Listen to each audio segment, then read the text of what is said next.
Something has gone horribly wrong in Detroit. Golf's biggest names are quietly vanishing without warning. This is a full PGA Tour meltdown. The final Rocket Classic was built entirely on star power. That foundation just collapsed overnight. 7 players withdrew before striking a single shot. 11 big stars have shockingly disappeared from the sport's biggest week. Nobody at the tour will say the real reason. Let that deafening silence terrify you. Cameron Young leads this Saturday after a jaw-dropping 61, and it barely matters. On Friday, the cut devoured a reigning major champion. Wyndham Clark shot 74 and drove off in shame. Days before, Brooks Koepka tore his name from the sheet. Without a word, Jason Day broke down next, his ruined back finishing him. The headliners bled away from a $10 million farewell, one after another. Organizers swore this was the strongest field in 8 years. That boast now lies in ashes. Injuries are just the official excuse. The real truth is far more sinister. If raw chaos and buried secrets hook you, smash subscribe before the next bombshell drops. Stay locked in, because whatever forced these men out of Detroit is about to make your jaw hit the floor. The real reason hides inside a single number that means nothing to a casual fan and everything. To the men who fled Detroit, 70. Once the regular season closes, only the top 70 players in the FedEx Cup standings keep competing, and anyone sitting 71st or worse watches the lucrative playoffs from a couch at home with their year already finished. That postseason is no minor consolation either. It opens with the FedEx St. Jude Championship, narrows down to the BMW Championship, and culminates at the Tour Championship, where the season's fattest bonuses get handed out. Detroit landed second to last on that brutal calendar. One of the final doors left open before the Wyndham Championship swings it shut for good. Every scratch you're about to reconsider was bent by that cutoff, not by anything the Tour is quietly burying. Start with Brooks Koepka, because his case dissolves the mystery fastest. When he ripped his name off the sheet on Tuesday, he was stranded in 84th place, 14 spots outside safety, with almost no runway remaining before the axe falls. Officials logged the withdrawal under personal reasons, and that deliberately vague phrasing is exactly what let the wild theories breathe. The truth was sitting in his left hand the whole time. An ulnar nerve problem had been draining his grip strength for weeks, the identical ailment that pulled him out of the final round of the Canadian Open and helped sink him at both the U.S. Open and the Scottish Open. Imaging of his neck came back clean, and he swears there's no pain, yet a golfer simply cannot command a club he can barely feel.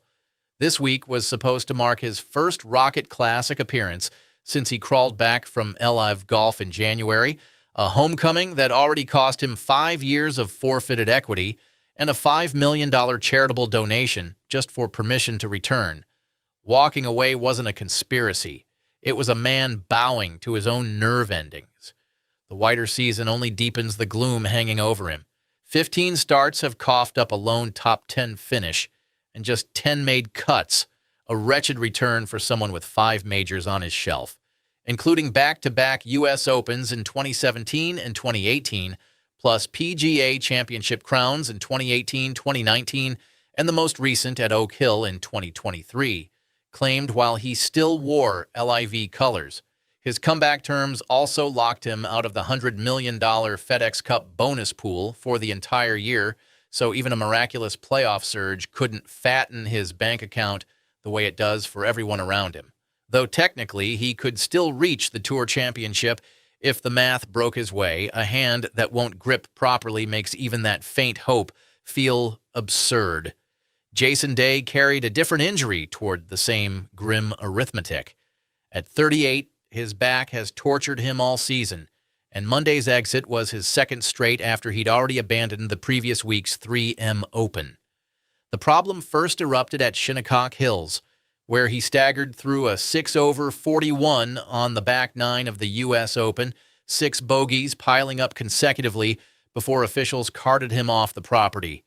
He had tried to gut it out through the summer, grinding to a tied 55th at the Travelers Championship and then missing the cut at the Open, but the body kept firing off the same warning. Ranked 74th and teetering on the bubble, he now has a single tournament to rescue a playoff streak stretching back years, and skipping Greensboro would snap it for the first time since 2022. Nothing shadowy shoved him out the door. A spine that refuses to cooperate did all the work. The remaining scratches drain the cover-up theory of its last drop of oxygen. Keith Mitchell triggered the wave days earlier and gifted his spot to Matt Kuchar. Maverick McNeely, still smarting from a missed cut at the Open, bailed next and opened a lane for Lanto Griffin. Englishman Dan Brown slipped away just as quietly, replaced by Zach Blair. Strangest of the bunch, Blades Brown stared at a $10 million payday and turned in the opposite direction, choosing a Korn Ferry Tour event out in Utah because his route to a full card threads through that lower circuit rather than through Detroit's glamour. 7 men were gone before anyone struck a shot, each vacancy patched in a frantic scramble that dragged Griffin, Justin Lower, Ben Silverman, Hayden Springer, Kuchar, and Blair off the alternate list within days of one another. That rushed activation turned the Tour's proud best field in 8 years boast into something closer to a punchline, since a lineup assembled to dazzle spent its final days being rebuilt on the fly from whoever answered the phone.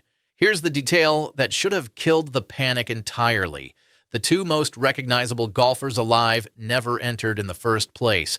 Scotty Scheffler and Rory McIlroy bypassed Detroit for a reason so mundane it barely earns a mention. Each had already nailed down a comfortable position inside the top 30 and wanted nothing more than a quiet week of rest before the postseason grind. No injury lurked, no secret festered, nothing dramatic at all.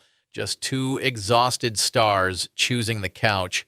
Jordan Spieth played the angle from the other side, deliberately sitting out the 3M Open a week prior so he could arrive fresh in Michigan and guard his own 55th place cushion.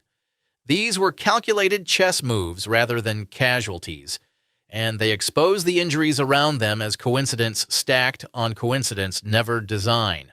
So where do the other 4 vanished headliners come from, the ones who transform a routine withdrawal story into a full 11-man exodus? Friday's cut devoured them. The line hardened at 3 under par, and it extended no courtesy to reputation. Wyndham Clark walked in as arguably the hottest name in the entire field, the reigning U.S. Open champion who had tamed Shinnecock back in June for his second crown at that particular major. And every ounce of that pedigree counted for nothing. A composed opening round curdled on Friday's back 9, where bogeys at the 11th and 12th bled straight into a lost ball and a double bogey at the 14th. He scrawled his name on a 74, while his girlfriend's family watched helplessly from the ropes, absorbed his second consecutive early exit, and steered out of a tournament he'd been favored to contend in. The number treated the defending champion even more harshly. Aldrich Potgieter, the 21-year-old phenom who had stunned this very course a year earlier by outlasting Max Grazerman and Chris Kirk across a 5-hole playoff, opened with a 76 and buried himself in a hole no comeback could fill, even after a gutsy 67 salvaged something from Friday. His title defense expired after 36 holes. Cameron Davis, a 2-time winner on these Detroit fairways, tumbled onto the wrong side of the line right beside him. Chris Gotterup, already sitting on 3 trophies from this season alone, missed his first weekend since February. Hard proof that scorching form purchased no safety whatsoever. The venue itself had been reinvented for this send-off, which only sharpens the irony of a half-empty marquee. Detroit Golf Club underwent a $16 million overhaul after last year's tournament, shrinking from a par 72 into a meaner par 70 that now stretches 7,328 yards. 2 former par 5s, the 7th and the 17th, were stiffened into muscular par 4s, measuring 505 and 537 yards. The greens were rebuilt from scratch, and crews carved 91 bunkers across the property. A course dressed up for its grandest night ended up hosting a leaderboard, stripped of the very names meant to christen it.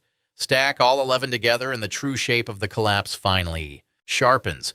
Organizers had spent months trumpeting the deepest lineup in the event's 8-year existence, 10 major champions and 21 players plucked from the world's top 50, a farewell worthy of a tournament staring down its own execution.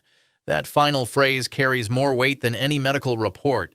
Rocket companies confirmed long ago that it would not renew, ending a 13-year association with the tour and reducing the 2026 edition to a goodbye that Detroit never asked to host. A lame duck event radiates a strange, weak gravity.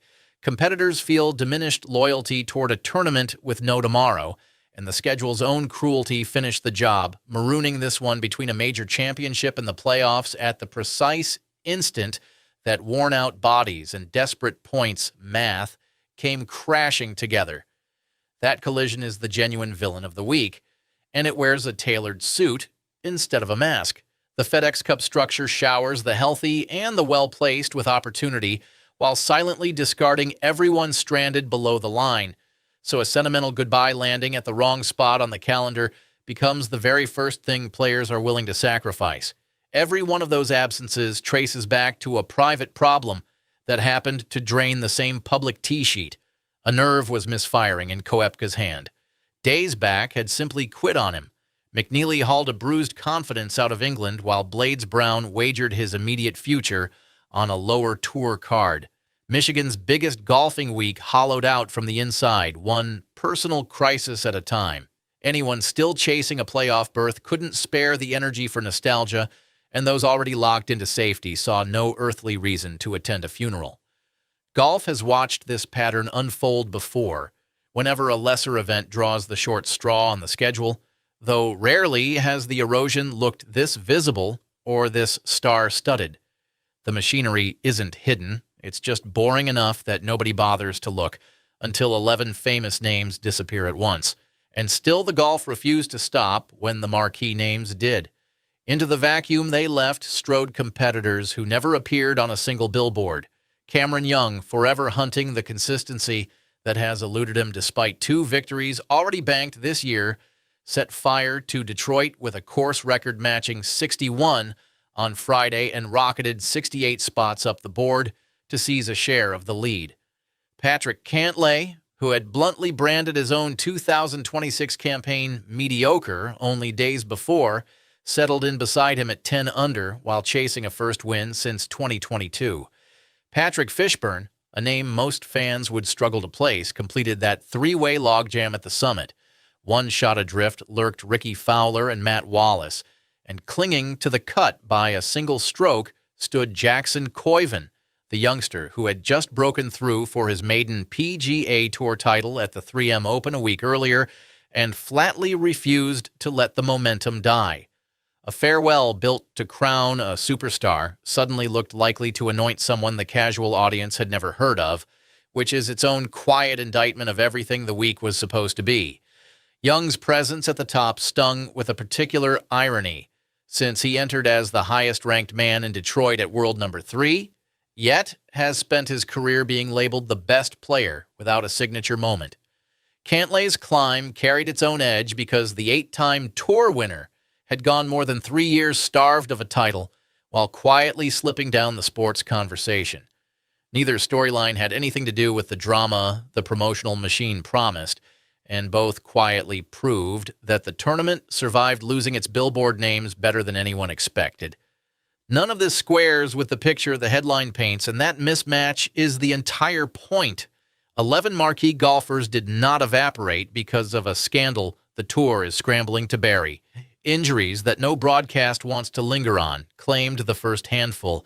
A merciless points system, whirring away in the background where the cameras never point, sealed the fate of the next. The remainder simply owed nothing to a farewell event abandoned at the ugliest possible junction of an unforgiving schedule. The spectacle Detroit advertised shared almost nothing with the spectacle Detroit actually produced, since a lineup engineered around famous faces gave way to a leaderboard staffed by whoever happened to survive. That yawning gap between the glossy promise and the grim reality is the true story here, and it lands far more uncomfortably than any cartoon villain ever could. If this pulled the curtain back on how professional golf really operates beneath the highlight reels, do me one quick favor before you go. Tap that subscribe button and ring the bell so the next breakdown reaches you the second it drops.